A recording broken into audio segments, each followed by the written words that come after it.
What's sound, man? Crypto Jesus, man. I'm back, man. I'm on the Jost mode, man. We epping it out.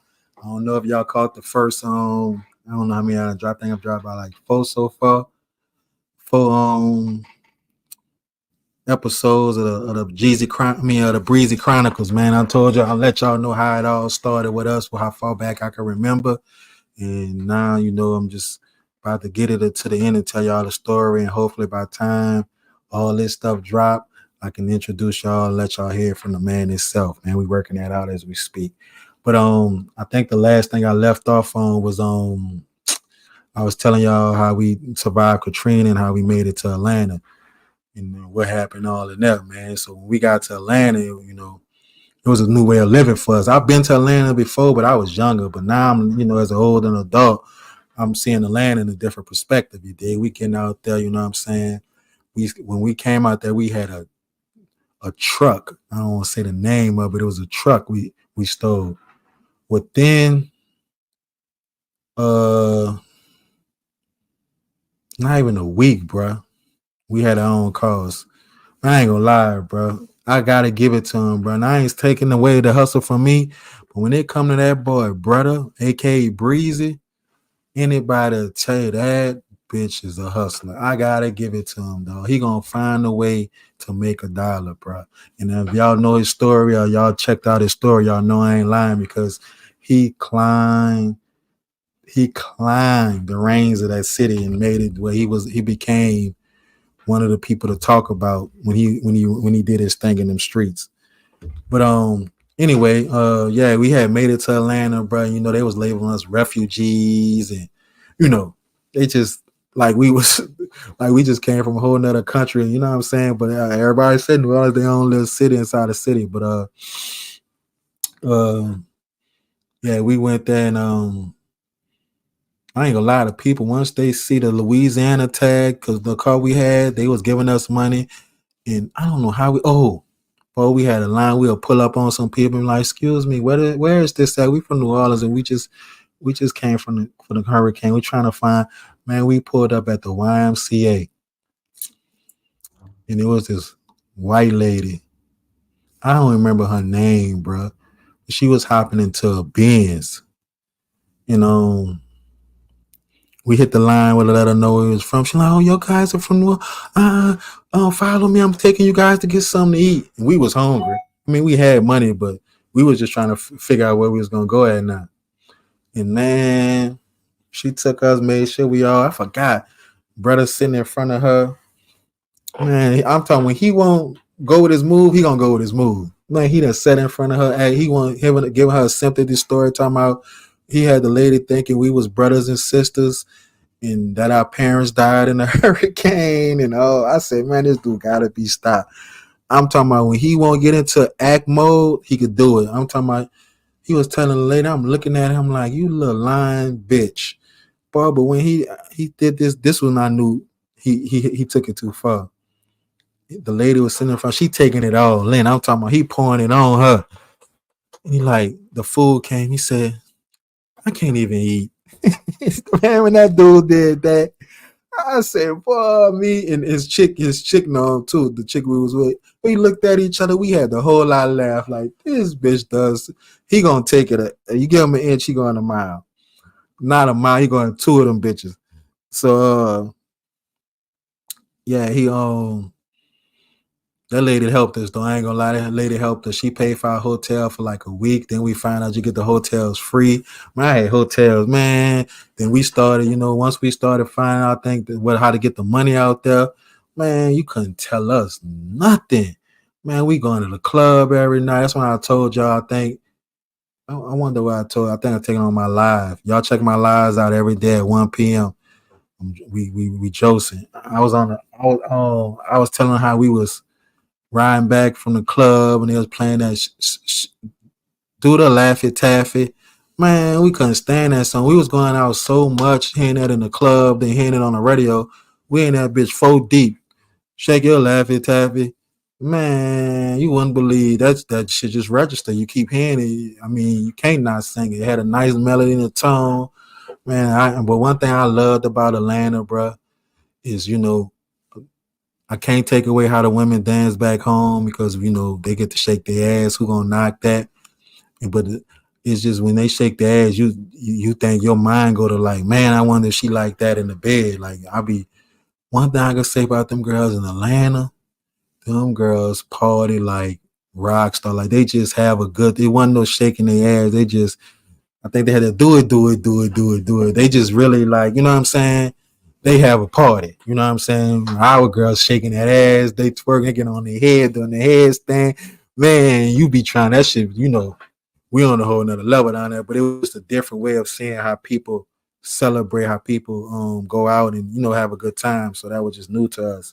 And we enjoyed it. We cut up. When I tell you, I met so many women, they just loved our accent, just the fact that we was from New Orleans. Man, when I tell you, we used to have women in so many hotels and it was crazy. Like we was having fun. And despite my dog, man, brother used to always be shy when it come to the girls.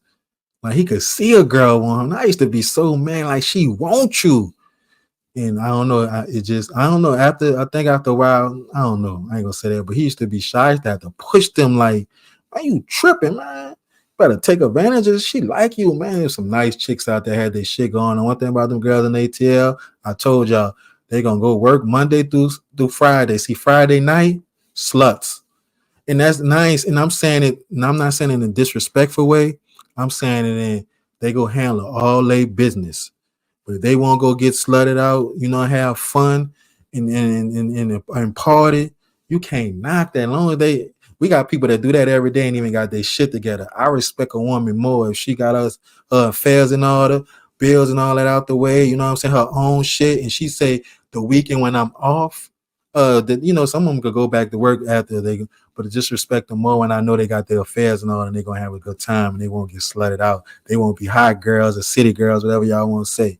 But anyway, yeah, man, we was rocking out, bro. We really rocked out, and I think what happened was that, well, I ain't gonna think I know what separated us was we wind up going into this one of these hotels. In one of these hotels we were staying in, they had a program that uh once you stay there for a minute, they'll put you in a house. I'm talking about like damn near townhouses, condos type shit. These houses already laid, food in there. I'm talking about these bitches was real nice. I'm talking about what we paying now. With some people staying in apartments now, where you paying like 225, 2 bands or 2,500. Apartments like that, they like them like real laid. I'm talking about fully furnished. They was giving us these apartments, right? I think we had a year on it, and then we had to start paying. That's enough to anybody to shake back. So I moved the little chick that so it was crazy. The chick I went out there with, she left. And then I flew another chick out there. And I flew the chick out. That's the chick I flew out that set me up with the feds. The chick I flew out there, that's the one that set me up. I flew her out there. You know,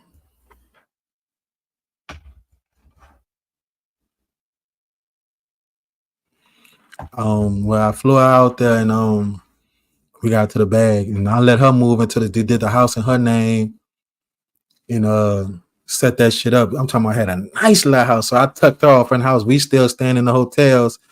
And we went to making it happen. I'm talking about though. We were sitting on the hotel one day and somebody passed and asked us, we was out there smoking. They like, y'all guys, y'all straight? We looked at each other like, what? This a spot?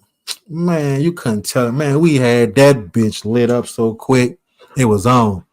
So what happened was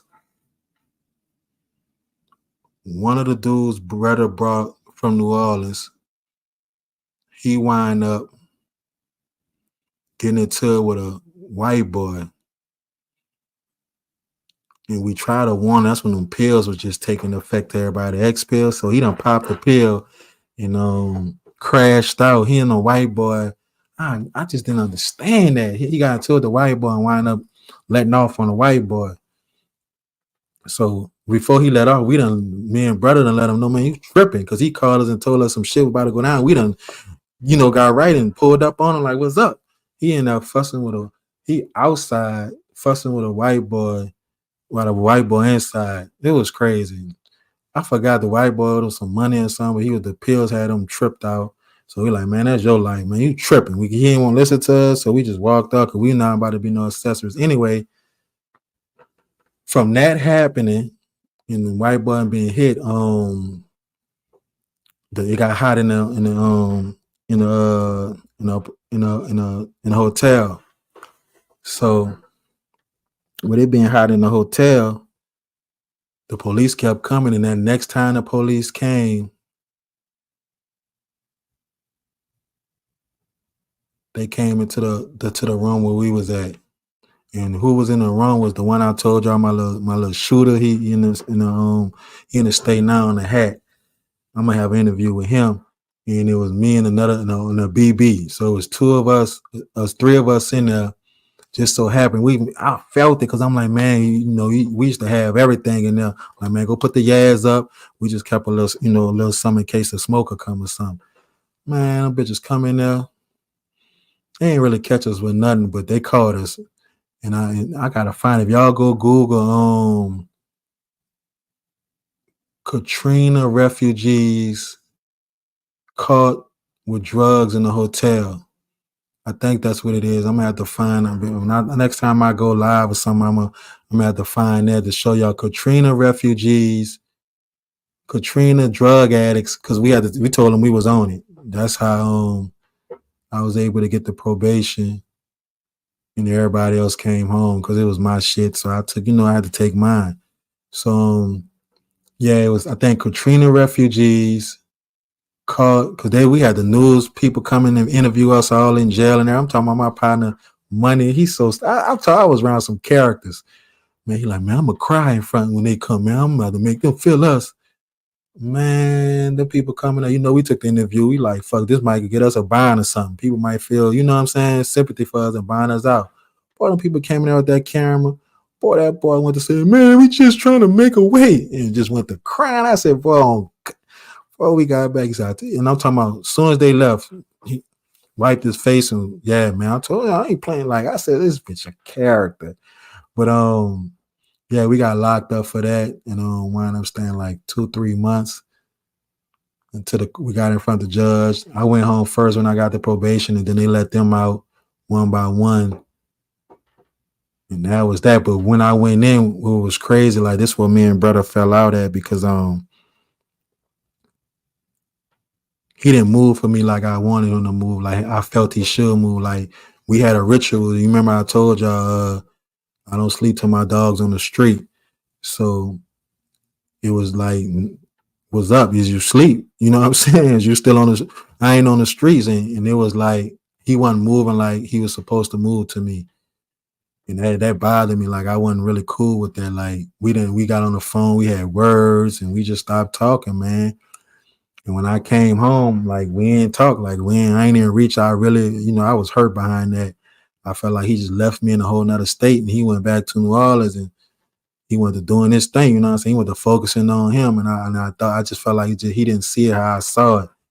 So yeah, we stopped talking, I think, for a year or two.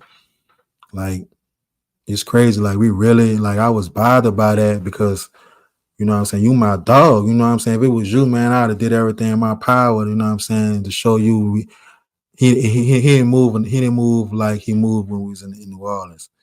So if the energy wasn't the same then, you know how it was, I wasn't feeling it. So when I got out, I ain't reach out to him, he ain't reach out to me. And in ways I let him know I wasn't fucking with him. It was ways he saw that I wasn't fucking with him. Now niggas he ain't fucking with me, I ain't fucking with him. We had separated, and that was that. But yeah, that's it on there. I can stop this early because I could tell y'all, next I'm gonna come back and we're gonna talk about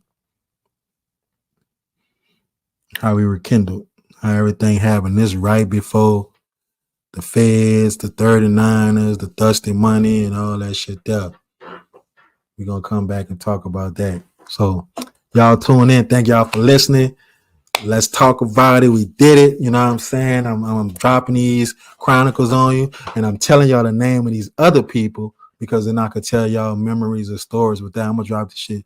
I'm gonna drop it like a little series. You know what I'm saying? We about to run it up, man. I'm gonna give y'all a little jokes, tell y'all learn about me, hear some stories, and see how how it was for us before the feds, like what we was doing, the struggles we went through, where we come from, and you know what I'm saying, where we at today. Y'all tune in. I'm out of here.